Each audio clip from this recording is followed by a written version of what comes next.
पंजाब और गुजरात उपचुनाव में मिली बड़ी जीत के बाद आज दिल्ली के कपूरथला हाउस में आम आदमी पार्टी ने विक्ट्री सेलिब्रेशन का आयोजन किया। इस दौरान पार्टी के तमाम बड़े नेता मंच पर मौजूद रहे, जिनमें अरविंद केजरीवाल, भगवंत मान, गोपाल राय, गोपाल इटालिया, ईशुदान गढ़वी, अमन अरोड़ा और संजीव अरोड़ा शामिल हैं। आइए अब आपको दिखाते हैं इस आयोजन की पूरी तस्वीर रिपोर्ट के जरिए।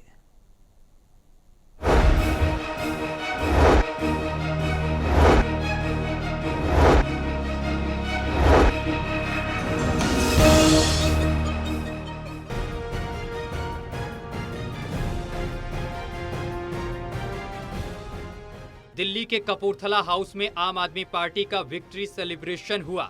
यह कार्यक्रम पंजाब की लुधियाना वेस्ट और गुजरात की विसावदर सीट से मिली शानदार जीत के बाद आयोजित किया गया। कार्यक्रम में पार्टी के राष्ट्रीय संयोजक अरविंद केजरीवाल के साथ पंजाब के मुख्यमंत्री भगवंत मान और अन्य वरिष्ठ नेता शामिल हुए। कार्यक्रम का मकसद पार्टी के कार्यकर्ताओं का उत्साह बढ़ाना था। और मैं यही कहना चाहता हूं कि 100 दिनों में मुझे बहुत प्यार मिला। प्यार इसलिए मिला कि हमारी आम आदमी पार्टी ने 3 सालों में बहुत काम किया जो पिछले 75 साल में नहीं हुए। मैंने एज राज्यसभा मेंबर पार्लियामेंट बहुत काम किया अपने शहर के लिए, अपने सूबे के लिए, और कई इशू ऐसे भी उठाए जो नेशनल कंसर्न के थे। जो लोगों का प्यार मिला वो वोटों में तब्दील हुआ और मैं उनका शुक्रगुजार हूं और बधाई भी लुधियाने वालों को देता हूं क्योंकि ये उनकी जीत है। वहीं गुजरात की विसावदर सीट से जीतने वाले गोपाल इटालिया ने बेहद भावुक भाषण दिया। उन्होंने कहा कि वह एक सामान्य परिवार से आते हैं जहां बड़े सपने देखना भी कठिन होता है, लेकिन आम आदमी पार्टी ने उन्हें मौका दिया। इटालिया ने कहा कि अब राजनीति पैसे का नहीं, विचारों का खेल बन चुका है और गुजरात की जनता ने बदलाव को स्वीकार कर लिया है।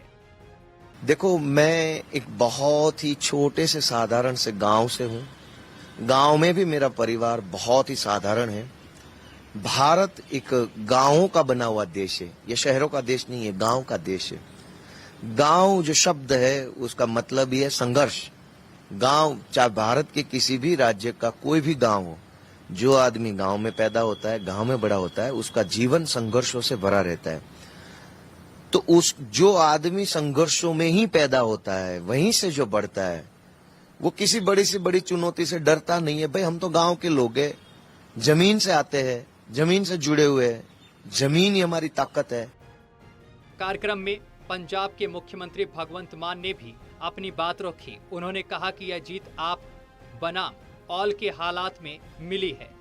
यह मेहनत और ईमानदारी की जीत है। उन्होंने कहा कि आम आदमी पार्टी ने आम घरों से निकले लोगों को राजनीति में आगे बढ़ाया और यह धारणा तोड़ी कि राजनीति सिर्फ पैसे वालों का खेल है। वरना राजनीति को हमारे यहाँ ये कहते हैं कि पैसे वालों का खेल है, ये तो गुंडों का खेल है। लेकिन ये धारणा बदल दी है अरविंद जी ने। राजनीति में गंदे बंदे, राजनीति में गुंडे या भ्रष्टाचारी इसलिए ज्यादा नहीं है कि इसमें ज्यादा आते हैं, ये इसलिए ज्यादा है कि अच्छे बंदे कम आते हैं। वो कहते हैं यार छोड़ो यार, ये काम हमारा बस का नहीं है, रहने दो। तो अच्छे आएंगे तो अच्छे बढ़ जाएंगे। इस दौरान अरविंद केजरीवाल ने भी जनता का धन्यवाद किया और पार्टी की साफ सुथरी राजनीति की बात दोहराई। उन्होंने कहा कि संजीव अरोड़ा और गोपाल इटालिया जैसे लोग राजनीति में आना पहले मुमकिन नहीं था, लेकिन आम आदमी पार्टी ने ये कर दिखाया। उन्होंने कांग्रेस पर भी जमकर निशाना साधा और कहा कि कांग्रेस की टॉप लीडरशिप बीजेपी की गोद में बैठी है। कांग्रेस बीजेपी की गोद में है, कांग्रेस बीजेपी की जेब में है। आज मैं आपको एक सिंपल सा उदाहरण देता हूं। पहली चीज तो ये, पिछले चुनाव में कांग्रेस को 17 सीट मिली। उनके 17 में से 5 विधायक छोड़ के बीजेपी में चले गए। हमारे को 5 सीट मिली, 5 में से 1 विधायक छोड़ के बीजेपी में चला गया। कांग्रेस के साथ हमारी बातचीत हुई। बातचीत ये हुई कि तुम्हारी 5 सीटें हैं, हमारी 1 सीट है। कांग्रेस ने कहा इन 5 सीटों पे आप चुनाव मत लड़ो, इस 1 सीट पे हम चुनाव नहीं लड़ेंगे। हमने कहा ठीक है। तो आम आदमी पार्टी के लिए ये उपचुनाव सिर्फ एक जीत नहीं बल्कि भविष्य की बड़ी तैयारी का संकेत है। पार्टी इसे सेमीफाइनल मान रही है और पूरे आत्मविश्वास के साथ 2027 के गुजरात विधानसभा चुनाव की ओर बढ़ रही है। अब देखना होगा कि यह जोश आने वाले चुनावों में कितनी दूर तक पार्टी को लेकर जाता है। सहयोगी सूरवीर के साथ दिल्ली से विशाल सिंह, टोटल टीवी।